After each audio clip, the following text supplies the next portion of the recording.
Hey everybody, Economic Ninja here. I hope you are doing great. Coming to you live from Porto, Portugal. I don't know what's in this water, but the Brohawk is not wanting to stand up. We're going to talk about Bitcoin. We're going to talk about XRP and a lot of stuff that quite frankly is not only going to be the discussion at a lot of Thanksgiving dinner tables and over Christmas break this year, but you're going to see next year in 2025, Bitcoin make a move that not a lot of people are ready for. And I really think that you should get a little bit of exposure into Bitcoin. You know what's funny? All crypto people are gold and silver people, yet not all gold and silver people are crypto people. Because for some reason, there are some people that their heads are just so darn hard. They have no concept of being able to sit down and think about what crypto really is and what it stands for. They keep saying things like one Bitcoin only equals one Bitcoin. Can't get anything for it. That's probably the dumbest thing I've ever heard. But hey, you know what? There's a lot of interesting people out there. All right, here we go. Oh, real quick. I think there's like 30 hours left. I don't know. The timer's up there for the discount on the Crypto Trader Pro course. And if you're a brand new person, you want to learn everything, all the basics about crypto, the Bitcoin 101 Accelerator is an add-on to that. I think it's like 89 or 99 bucks. Links down below if you want it. Bitcoin closes in on $100,000. But the ultimate destination is over 200,000 plus. The story's out of zero heads. It's absolutely true. I completely agree with it. I believe that we're going to see cycle top on this next one, 120. But it can actually, I know it sounds crazy, can overshoot to 200. And you're going, okay, Ninja, how can you say that? It's because we have something called emotion. When it moves in, like what we've seen in stocks like NVIDIA and other companies, you are going to see emotion run wild and you're going to see these insane parabolic spikes, very similar to what just happened in XRP. XRP got close to, 90 cents and all of a sudden it just went straight vertical like $1.15, even a little bit more than that. And now it's settling down. And I am expecting it in the near term, a pullback on both of these. As a matter of fact, the whole cryptocurrency space. Why? Because it's overheated. The fear greed index is just pegged at greed. And it's important to know that and not get all excited. But I think that honestly, everyone should have a little bit of Bitcoin, maybe a few XRP. Don't know why I'm talking like this. It says here, the value of both gold and Bitcoin comes from their so-called network effect. The network effect of both gold and Bitcoin comes from the collective belief that they are the non-confiscatable assets to own in a fiat monetary system as an insurance against hyperinflation, banking system failure, or state. I don't even know how to pronounce that word, so I'm not even gonna try. Point being is this, hold on. Gold, it's crashing. That's actually the word people are using. Went up to like 28 and some change. Now it's what, 26, maybe high 25s. And people are freaking out. It's crashing. No, it's called a pullback. This is actually very healthy in markets. Gold was on an absolute tear the last 4 or 5 months, and it needs that pullback. You're going to see the same thing with cryptocurrencies. Yet most people seem to think that things just go in a straight line. Either every day it's going to go up, or every day it's going to go down. And that's why people are not very successful when it comes to finance, because they allow their emotions to run wild. It says, as global wealth rises, the value of the network effect of both gold and Bitcoin will also rise. But as Bitcoin takes market share from gold, Bitcoin has considerably more upside than gold. I completely agree with that. Despite Bitcoin's election-fueled rally, its 260-day complexity is not yet close to its 1.2 level that would signal the start of another crypto winter. When we're talking about crypto winter, we're obviously talking about a correction phase, right? Where things start to mellow out. This usually comes 12 to 18 months after a halvening. We are just now in the middle of a Bitcoin super cycle when it comes to when you think about, or consider that the US government is now backing Bitcoin in allowing it to have ETFs. You're going to see an XRP ETF, a Solana ETF, things like that this next year. That is going to only fuel more speculation because pension funds, private equity money, and others can now dive into it once there's an ETF created. That creates so much buying power, it's insane. Hey, do me a favor, everyone type 1 if you're really pumped that Gary Gensler is quitting. And he's only quitting because he doesn't want to get fired. and he should be fired. He should be fired immediately, but Biden doesn't have a set.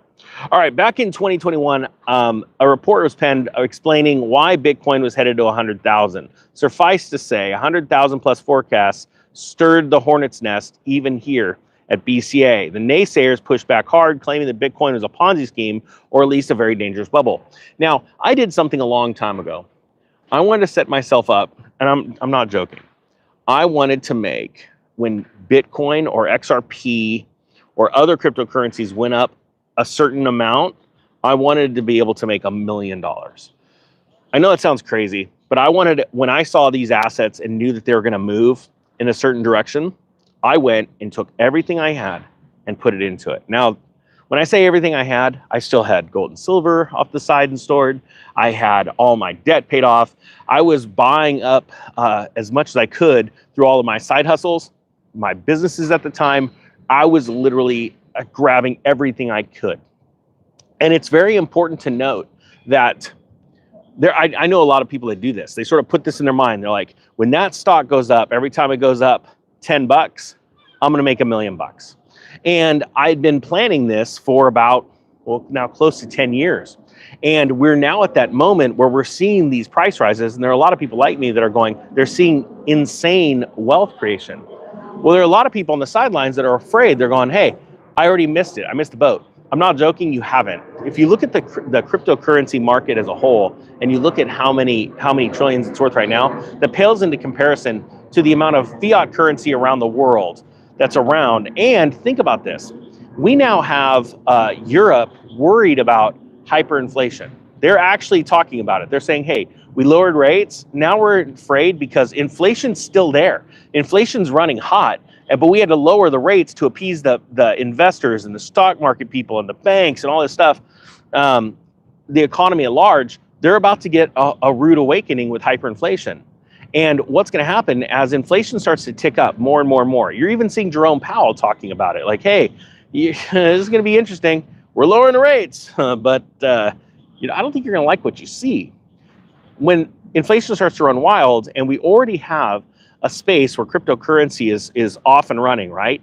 It's going to exacerbate that. People are going to run to it even more because they're going, hey, I need something that keeps up with inflation. Let me pause and bring you back about 1.5 years ago, where all of a sudden we saw everybody rushing to their bank accounts. We actually had a run on the bank where people were pulling money out of their savings and checking accounts and putting them in money market accounts, simply because money markets, in their mind, they're like, I'm keeping up or beating inflation, because inflation, the government numbers, are like in the 3s and money markets are in the 4s. They don't even understand the difference between, simple interest on. But point being is that happened, right? Okay, now think about when you're hearing all these stories about your friends making all this money in cryptocurrency and crypto. You look at the charts and they almost seem like they're going straight up. And all of a sudden you're finding out, you're going to the grocery store, things are getting more expensive. You're going, oh crap, what do I do? You're going to open up a crypto account and buy a bunch of crypto, which is going to make it worse, but it's going to make it really cool for us. So now think about that. If you're going, hey, I'm too early, you're actually not. You see, this is taking advantage of seeing what's going on right now, planning for the future, and taking advantage of a move that humans are all about to dive into. It's like what we're doing in real estate.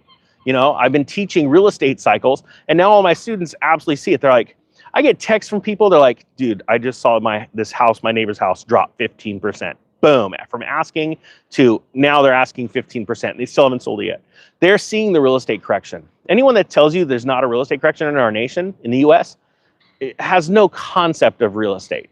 All right. As a matter of fact, do me a favor. If you see it correcting right now, say real estate is turning down. Just put it down in the comment section and let me know where you live or what you're seeing, because the fact is most people don't even see it.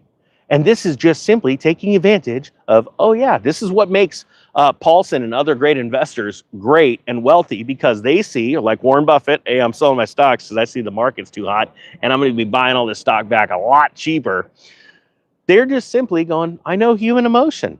We know where this is going, and I'm going to move and pivot, and we're going to take advantage of it. Look, I don't want to beat this horse, but crypto's going higher, whether you like it or not. If you think a Bitcoin is only worth a Bitcoin, tell that to my bank account. Also, tell that to everybody else's bank account down below, because I guarantee you, if they went and sold their Bitcoin today, they would get about $90,000 US. So if you think one Bitcoin is worth one Bitcoin, You shouldn't even be on this channel. Just go.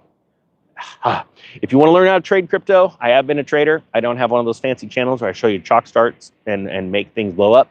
But I will tell you that I've been doing this for quite some time, and my students know what kind of value they get. If you want a crypto trading course for 200 bucks, then there you go. 80% off, links down below. And if you've never bought Bitcoin or crypto, I highly suggest you check out the Bitcoin 101 Accelerator.